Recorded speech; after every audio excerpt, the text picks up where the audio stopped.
Баршаға ассалаумағалейкум достар. Сіздермен бокс жаңалықтары видеоны бастамас тұрып арнаға тіркеліп видеоға лайк басуды ұмытпаңыздар.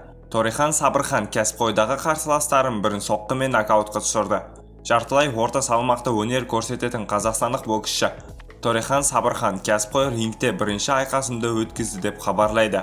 Астанада өтіп жатқан бокс кешінде Торехан қарсыласы чехиялық Ержи Хауке болды. Бұл кездесу 6 раундқа есептелінген болатын.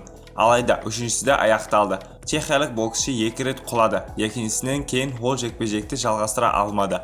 Осылай Торехан техникалық нокаутпен жеңіске жетті. Торехан Астанадағы нокауттан кейін кәсіпқойды толық өтетін уақытта айтты. Жартылай орта салмақта қазақстандық боксшы Торехан Сабырхан Астанада өтіп жатқан бокс кешінде алғашқы кәсіпқой айқасын өткізді деп хабарлайды. Тореханның қарсыласы чехиялық Ержи Хауке болды. 6 раундқа жекпе-жек үшіншіде нокаутпен бітті. Торехан қарсыласын бауырында соққымен отырғызды. Жекпе-жектен кейін қазақстандық боксшы журналистер сұрағына жауап берді.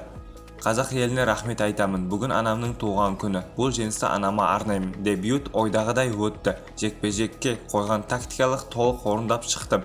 Кәсіпқойға толық ауысқан жоқпын.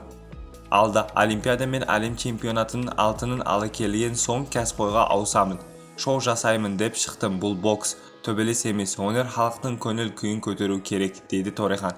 Сіздермен бокс жаңалықтары болды. Арнаға тіркеліп видеоға лайк басуды ұмытпаңыздар. Ең соңғы жаңалықтар тек қана бізде болады.